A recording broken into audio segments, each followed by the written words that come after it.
Assalamualaikum warahmatullahi wabarakatuh. Di dunia ini, tak ada seorang pun yang menginginkan musibah menghampiri dirinya atau keluarganya. Namun, aku, dengan cara yang tak kuperkirakan, justru seperti mengundang badai yang akhirnya menjadi malapetaka tanpa ujung. Aku merasa sangat malu untuk menceritakan kisah yang penuh rasa sakit ini.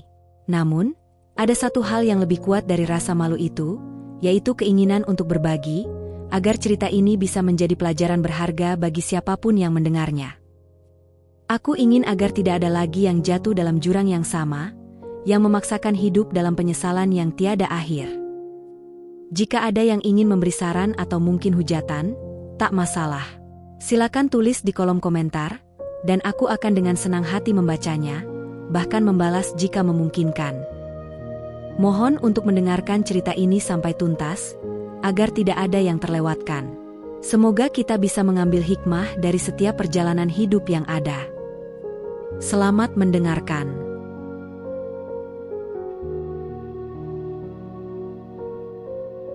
Namaku Diana Mariska, usia 28 tahun, seorang ibu rumah tangga biasa yang bersyukur atas setiap nikmat yang Tuhan berikan.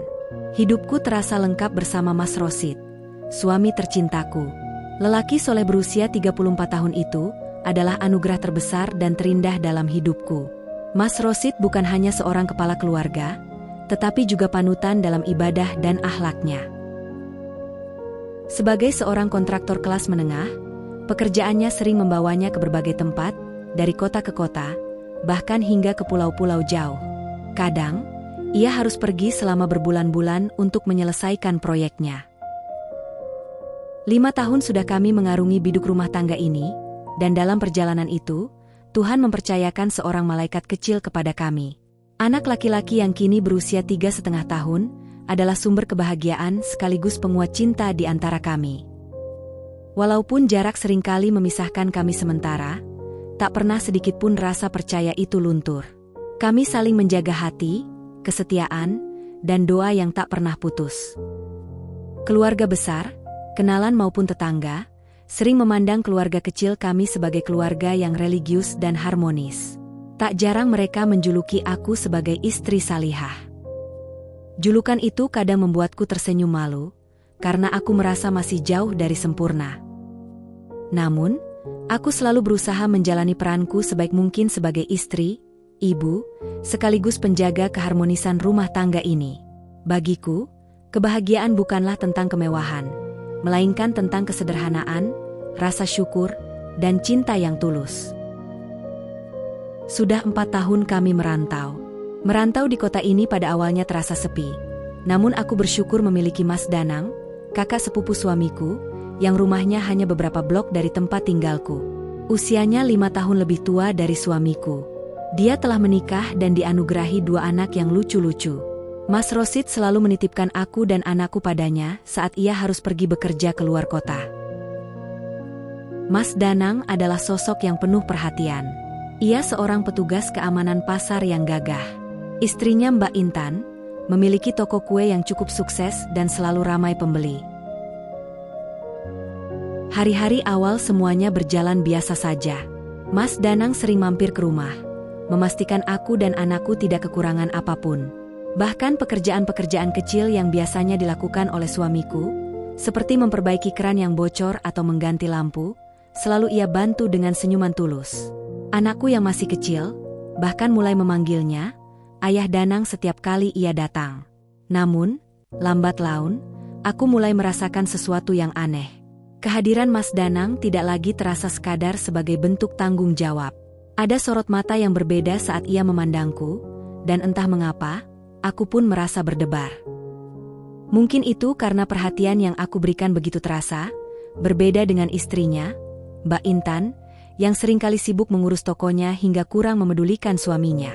Aku tahu ini salah, namun aku juga tak bisa memungkiri bahwa penampilan gagah Mas Danang, ditambah dengan harismanya, membuatku takjub.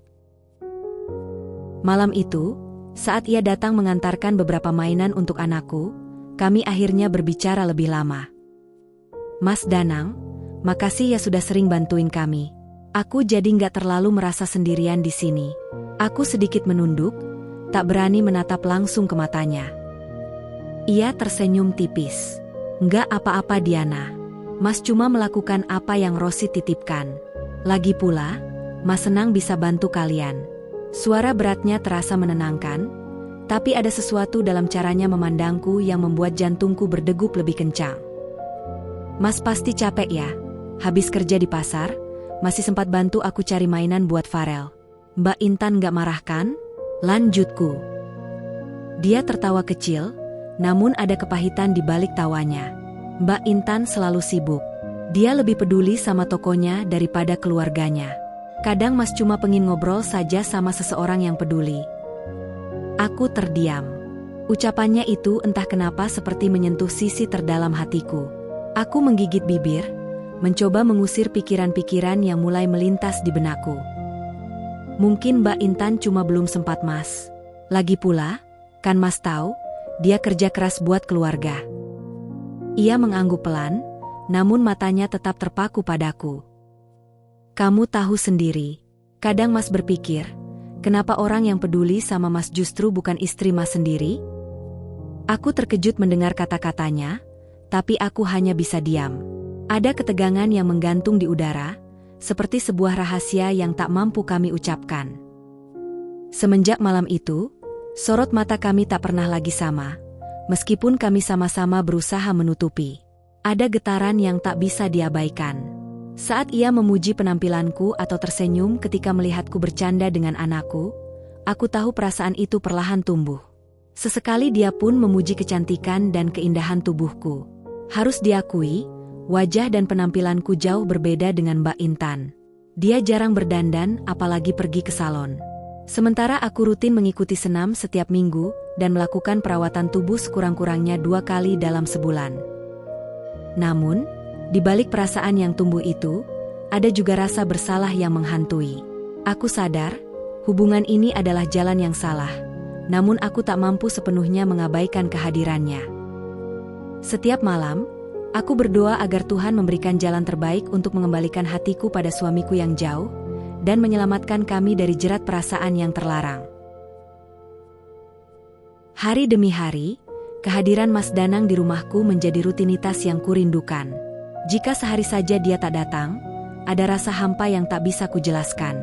Aku tahu ini salah, tetapi perasaan itu terus menghantui. Tatapannya saat kami bertemu, seringkali lebih berbicara dibandingkan kata-kata. Dan aku tak kuasa menyangkal bahwa diriku selalu menantikan tatapan itu. Hari-hari berlalu, dan pembicaraan kami semakin terbuka. Ia sering mengeluh tentang Mbak Intan. Diana, Mas kadang bingung, rumah tangga ini mau dibawa kemana? Kami tinggal serumah, tapi rasanya seperti orang asing. Malam-malam cuma ketemu buat tidur. Itu pun masing-masing. Ujarnya dengan nada yang syarat kelelahan. Aku mencoba menanggapi dengan wajar, meski hatiku tercekat. Mas, semua orang punya ujiannya masing-masing. Mungkin Mbak Intan sibuk karena ingin masa depan yang lebih baik. Balasku meski kalimat itu terasa hampa, bahkan di telingaku sendiri.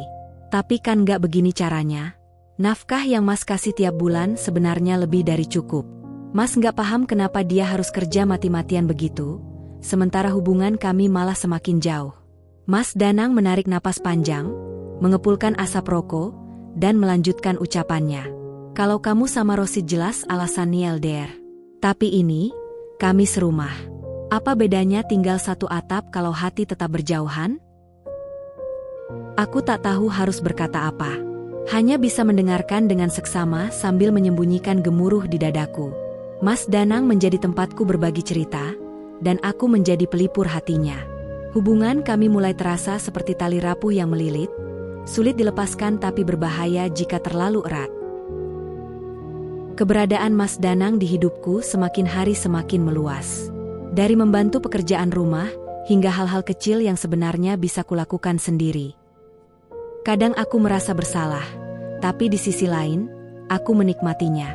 Perasaan itu berkembang menjadi keinginan-keinginan terlarang yang bahkan aku sendiri takut untuk mengakuinya. Berandai-andai, seandainya Mas Danang adalah suamiku.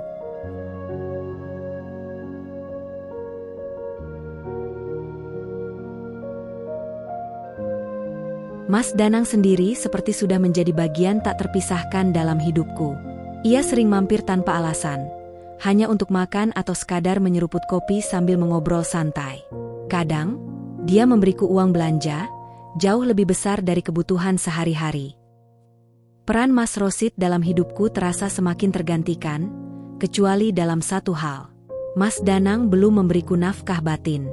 Tapi untuk berapa lama lagi aku pun tak tahu. Keinginan yang kupendam semakin lama semakin berat dan menyiksa. Kami seperti dua jiwa yang tersesat, saling menemukan di tengah kekosongan, namun tahu bahwa arah jalan ini tidak membawa kami ke tempat yang benar. Pada suatu hari, sebuah panggilan telepon yang tak terduga mengabarkan bahwa Mas Danang masuk rumah sakit. Suara di seberang meminta agar aku tidak memberitahu Mbak Intan untuk sementara waktu. Meski merasa heran, aku memutuskan untuk segera pergi. Sesampainya di rumah sakit, benar saja, Mas Danang dirawat di ruang VIP. Katanya, ia mengalami kecelakaan kecil, tertabrak motor. Luka-luka di tangan dan kakinya memang terlihat, tapi dokter memastikan semuanya baik-baik saja. Tidak ada cedera serius, dan Mas Danang diizinkan pulang.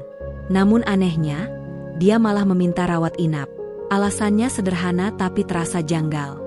Supaya kalau terjadi apa-apa, penanganannya lebih cepat, katanya. Aku menatapnya dengan penuh rasa heran.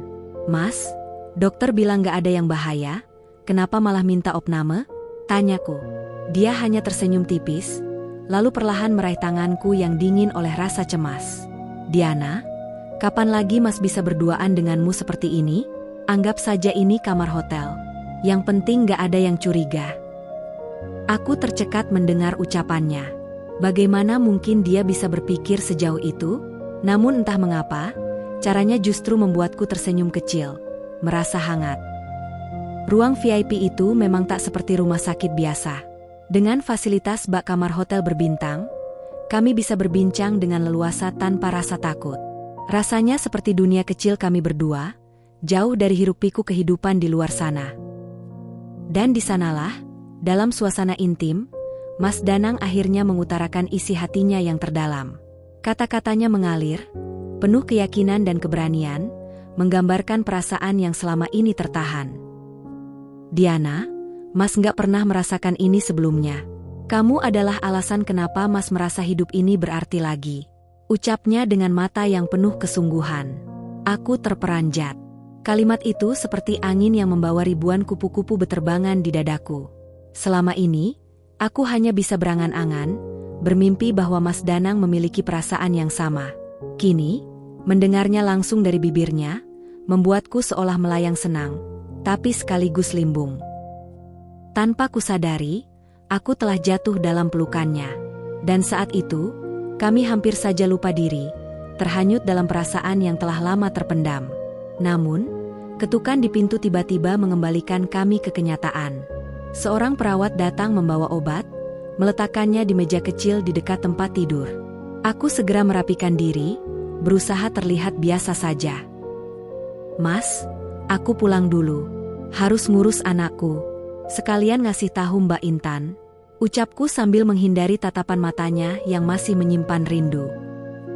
Mas Danang menatapku sejenak, lalu berkata, Diana, nanti malam kamu harus datang lagi nemenin Mbak Intan di sini ya. Aku hanya mengangguk kecil sebelum pergi.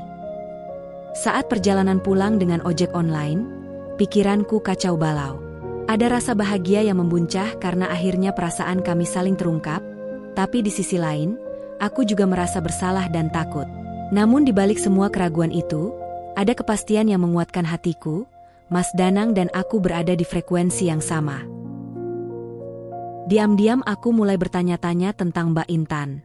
Bagaimana mungkin dia menyanyiakan lelaki seperti Mas Danang? Apakah dia benar-benar tidak peduli? Atau mungkin dia juga memiliki pria lain dalam hidupnya? Ferdi, karyawan tampan di toko kuenya, sering terlintas dalam kecurigaanku. Tapi, itu semua bukan urusanku. Apapun yang dilakukan Mbak Intan di luar sana, aku tak peduli. Yang penting, hari ini aku telah menemukan secercah harapan. Sebuah kepastian yang selama ini hanya ada dalam angan-angan. Dan itu bagiku, Sudah cukup untuk melanjutkan langkah kecil kami dalam kisah yang belum tentu benar, tapi tak bisa lagi kuingkari. Sesuai pesan dari Mas Danang, aku segera mendatangi Mbak Intan di tokonya. Seperti layaknya seorang istri yang mendengar kabar buruk tentang suaminya, Mbak Intan langsung panik. Dengan suara terburu-buru, dia memerintahkan anak buahnya untuk menutup toko lebih awal. "Ayo, kita langsung ke rumah sakit," ucapnya sambil melepas apron yang biasa ia kenakan di dapur toko kue. Aku hanya mengangguk, meski di dalam hati ada sesuatu yang terasa janggal. Namun, aku menahan diri untuk tidak bertanya. Setelah memastikan semuanya beres, Mbak Intan bergegas menuju rumah sakit. Sementara aku memutuskan pulang sebentar untuk mandi dan menitipkan anakku pada Yulia, tetangga sebelah yang sudah seperti keluarga sendiri. Aku berencana menyusul ke rumah sakit nanti malam, sesuai janji kepada Mas Danang. Namun, ketika aku sedang bersiap, Mbak Intan justru datang ke rumahku. Wajahnya tampak lelah, tapi nada bicaranya tetap tegas. "Diana, Mbak nggak bisa lama-lama di rumah sakit. Ada banyak pesanan kue yang harus selesai malam ini. Tolong kamu gantikan Mbak menjaga Mas Danang ya," pintanya tanpa ragu. Aku mengangguk, meski hatiku dipenuhi pikiran-pikiran yang berkelindan. Apakah Mas Danang sudah mengetahui kebiasaan istrinya yang selalu tenggelam dalam pekerjaan, sehingga sengaja merencanakan semua ini? Jika benar, maka kesibukan Mbak Intan adalah anugerah tersembunyi untuk kami. Dengan diantar mobil Mbak Intan yang dikendarai Ferdi, aku pun berangkat ke rumah sakit.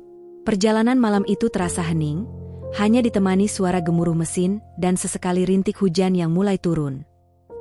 Di tengah perjalanan, Ferdi melirikku dari kaca spion, lalu melontarkan sebuah pertanyaan yang cukup mengejutkan. "Mbak Diana, gimana caranya bertahan sendirian di rumah, sementara suami sering pergi berbulan-bulan? Memangnya nggak kesepian?" Aku tercekat sejenak, merasa pertanyaan itu terlalu pribadi. Namun, aku mencoba menjawab dengan santai. "Sudah terbiasa. Kalau nggak terbiasa, ya harus membiasakan diri. Namanya juga istri kan?" Ferdi tersenyum samar, seolah merasa puas dengan jawabanku. Tapi aku menangkap ada sesuatu yang ganjil dalam tatapannya. Dia kemudian melanjutkan, "Hebat ya Mbak Diana. Kalau perempuan lain mungkin udah cari pelarian, bahkan ketika suaminya ada di rumah terus."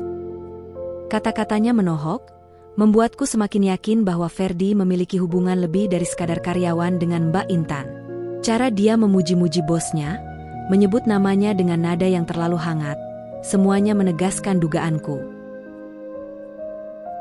Sesampainya di rumah sakit, Ferdi berhenti tepat di depan pintu masuk. "Kalau butuh dijemput nanti, kabari saja ya, Mbak," katanya sebelum pergi. Aku hanya tersenyum tipis dan mengangguk.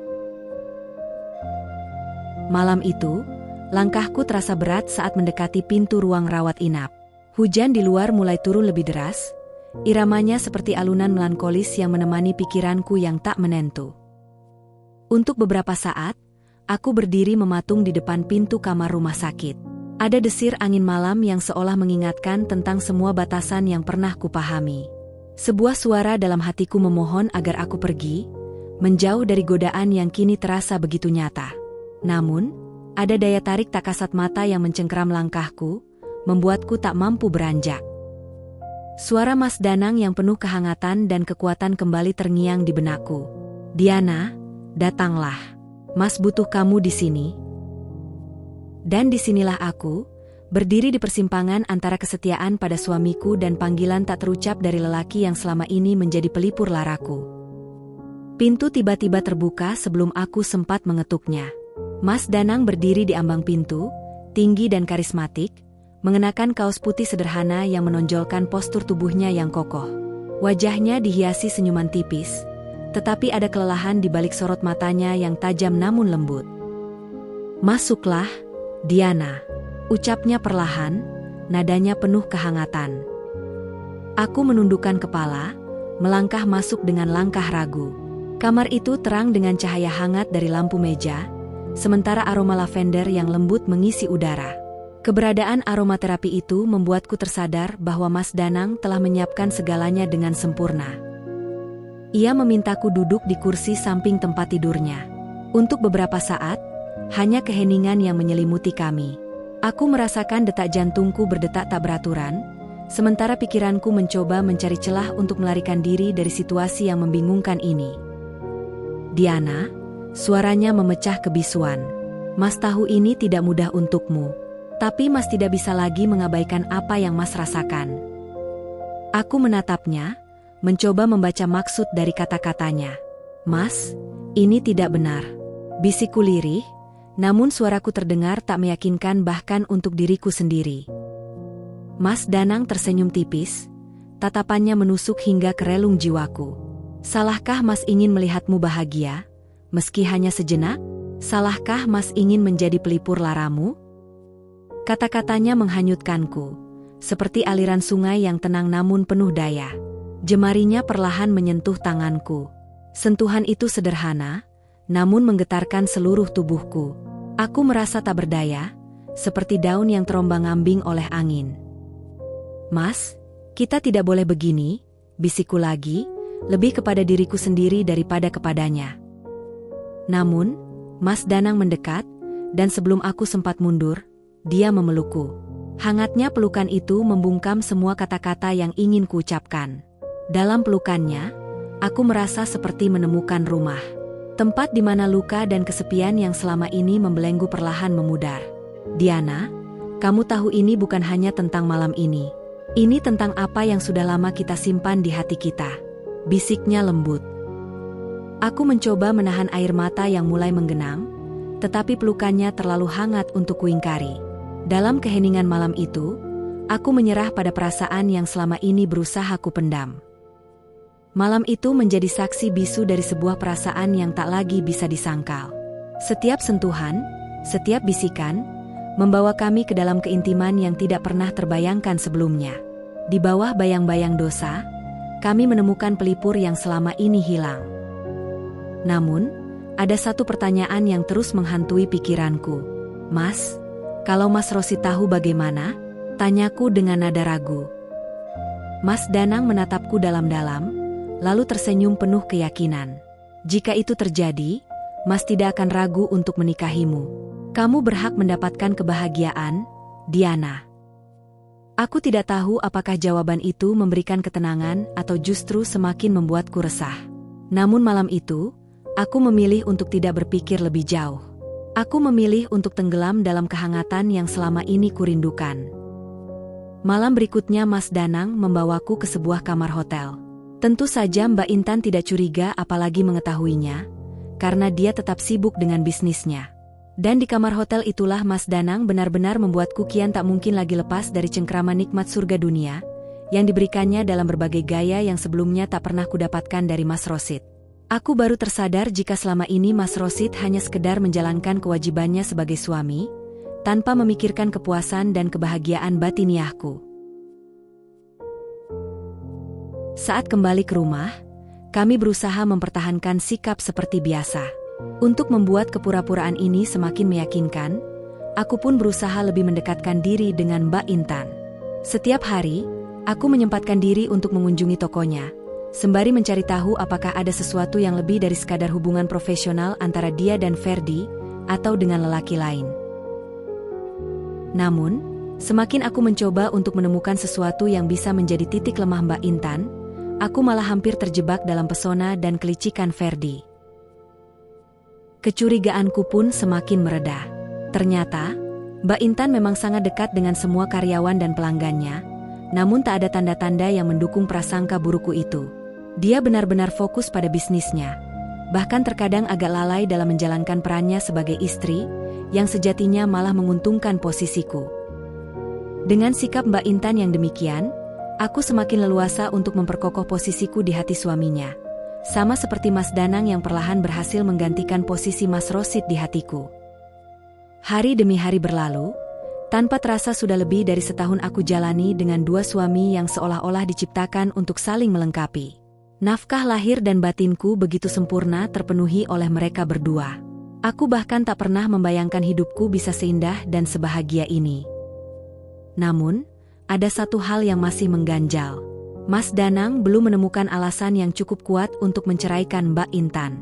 Ketika Mas Danang mengajukan usul agar aku menikah dengannya tanpa harus menceraikan Mbak Intan, aku langsung menolaknya. Aku tidak ingin berbagi suami dengan siapapun, apalagi menjadi istri kedua.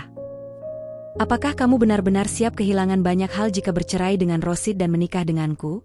Tanya Mas Danang tegas saat aku mendesaknya untuk segera meminta izin kepada Mas Rosid, seperti yang sudah kami rencanakan. Mas, aku lebih memilih hidup sederhana, asal aku bisa memilikimu sepenuhnya. Jawabku tanpa ragu. Apakah kamu siap memulai semuanya dari awal? Mas Danang masih meragukan tekadku. Asal selalu bersamamu, aku siap menjalani apapun yang akan datang, karena kamu adalah kebahagiaanku yang sesungguhnya. Jawabku semakin mantap. Kamu benar-benar wanita luar biasa. Sudah lama Mas merindukan istri yang mengabdi pada suaminya. Sungguh aku merasa sangat beruntung menemukan itu dalam dirimu. Balas Mas Danang, sembari memelukku dengan penuh gairah dan semangat. Sabar ya, sayang. Tak lama lagi kita akan menjadi pasangan seutuhnya. Bisik Mas Danang saat ia hendak kembali ke rumahnya, setelah memberikan nafkah batin padaku. Aku tak sabar menantikan semua itu, Mas. Jawabku dengan kebahagiaan yang tak terhingga, karena aku tahu mimpiku akan segera menjadi kenyataan.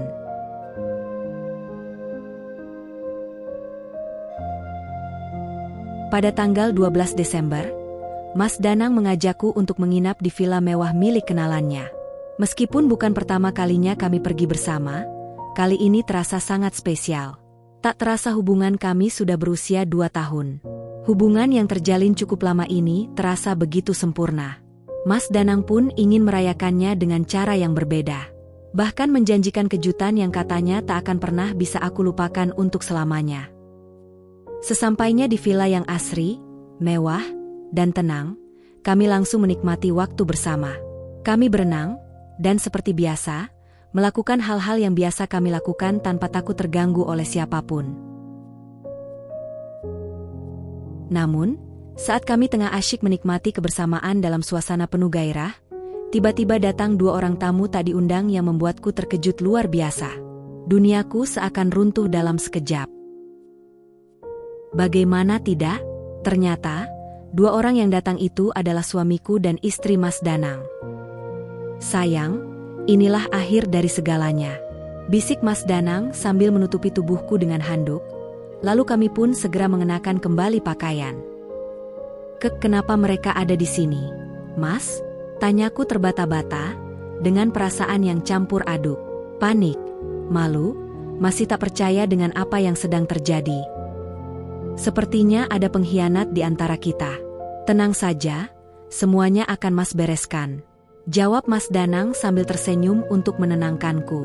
Aku merasa yakin dengan kemampuan Mas Danang. Dan aku juga tahu betapa takut dan hormatnya Mas Rosid kepada kakak sepupunya. Hal itu membuatku merasa aman dan tenang seketika. Hingga tak ada keraguan sedikitpun saat Mas Danang mengajakku untuk menemui Mas Rosid dan Mbak Intan, yang sudah duduk tenang di bangku pinggir kolam renang. Wajah mereka terlihat datar, meski ada ketenangan yang tercermin di sana. Setuju, seru Mas Danang dan Mas Rosid kompak, sambil bersalaman sebagai tanda kesepakatan dalam pemufakatan yang telah berlangsung dalam waktu singkat. Pemufakatan yang benar-benar sulit dipercaya. Dalam waktu kurang dari 10 menit, Mas Danang dan Mas Rosid sepakat untuk menceraikan istrinya masing-masing. Kami berempat untuk selanjutnya akan menikah dan bertukar pasangan. Ini benar-benar gila. Lebih gila lagi, Mbak Intan malah bersyukur bisa terlepas dari Mas Danang dan menyambut masa depan sebagai istri Mas Rosid kelak. Dalam pembicaraan tersebut, kami juga menyepakati bahwa hak asuh anak-anak kami akan diberikan kepada Mas Rosid dan Mbak Intan.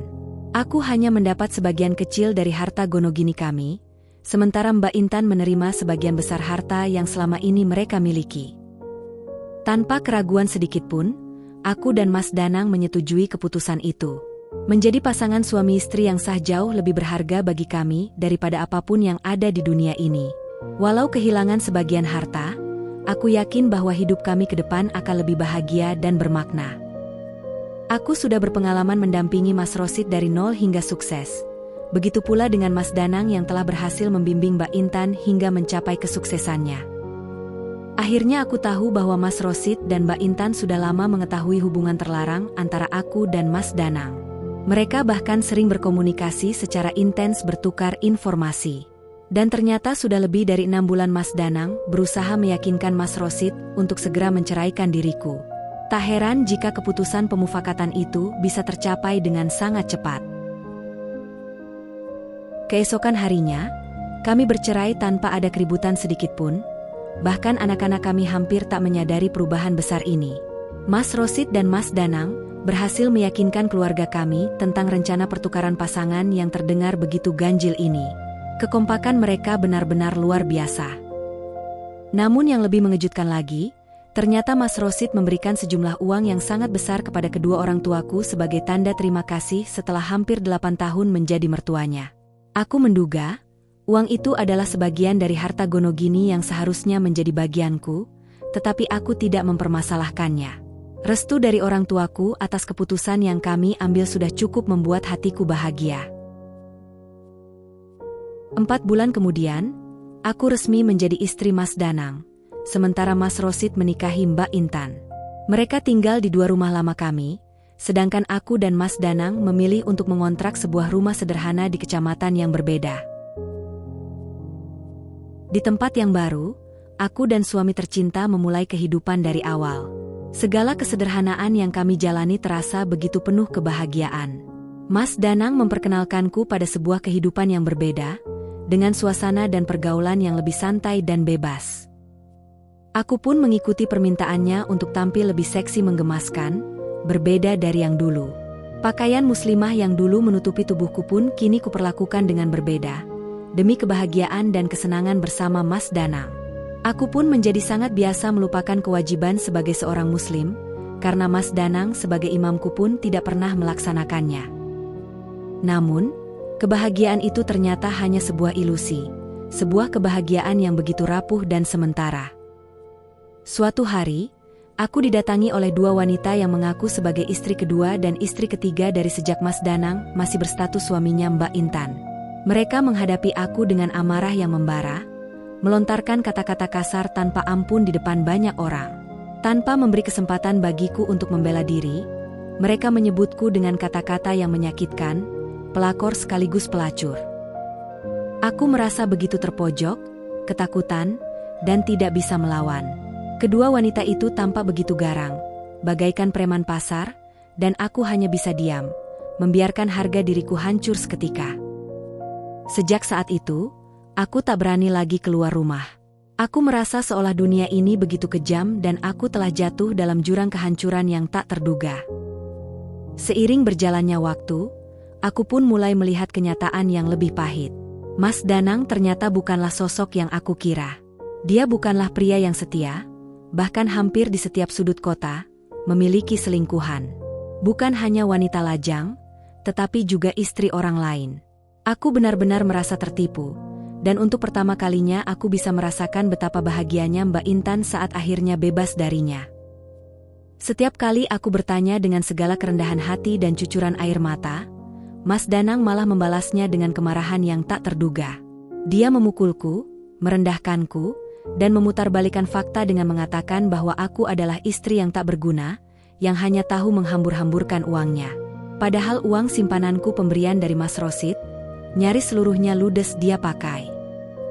Sejak hari itu, sifat Mas Danang berubah 180 derajat.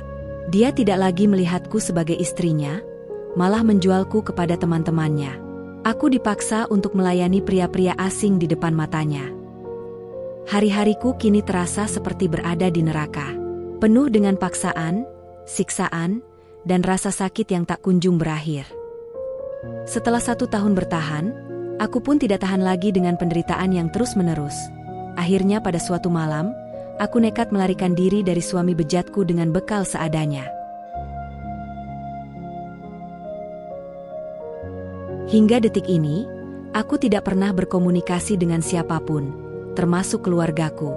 Aku tidak berani pulang ke rumah orang tuaku, karena mereka dan seluruh saudaraku sudah membenciku setelah mengetahui hubungan terlarang yang sudah lama aku jalani dengan Mas Danang. Mas Rosid adalah menantu kesayangan mereka, orang yang selalu membantu keluargaku, termasuk membiayai sekolah adik-adikku. Tak heran jika orang tuaku lebih memilih kehilangan diriku yang dianggap amoral, daripada kehilangan Mas Rosid yang dianggap soleh. Saat ini, aku tinggal di Jakarta, menikah siri dengan seorang pengamen jalanan yang usianya baru 20 tahun. Kami berjuang bersama untuk menyambung hidup. Terkadang, aku ikut mengamen bersama suami mudaku, sambil mengemis di lampu merah dengan membawa bayi kami yang baru berusia 3 bulan. Aku tidak tahu bagaimana kelanjutan hidupku, kehidupan anakku, atau apa yang terjadi dengan keluargaku, Mas Rosid, Mbak Intan, atau bahkan si bajingan itu. Semua yang dulu pernah ada, kini terasa begitu jauh, dan aku hanya bisa berjalan di jalan yang tidak pasti, tanpa tahu apa yang akan datang selanjutnya. Aku hanya berharap tidak ada seorang pun dari mereka yang mendengar kisahku ini. Walau nama dan tempat telah disamarkan, namun aku yakin jika salah seorang di antara mereka ada yang mendengarnya, pasti langsung mengenaliku. Aku masih belum siap untuk bertemu dengan siapapun dari mereka, apalagi dengan keadaanku yang sangat mengenaskan seperti saat ini. Jika para netizen penasaran bagaimana seru dan pedihnya hidupku saat berada dalam penguasaan preman pasar, lalu kabur dan akhirnya menikah siri dengan pengamen berondong kelahiran Ambon, silakan berikan komentarnya agar aku bisa menjelaskan dalam episode selanjutnya.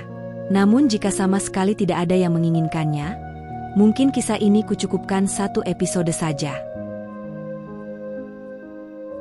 Terima kasih atas kesediaan kalian mendengarkan kisahku dengan seksama. Semoga ada hikmah yang bisa dipetik dan menjadi pelajaran buat kita semua. Para netizen yang baik hati, silakan tekan tombol subscribe, like, share dan komentar agar kanal yang telah memuat kisahku ini semakin maju dan berkembang. Amin. Wassalamualaikum warahmatullahi wabarakatuh.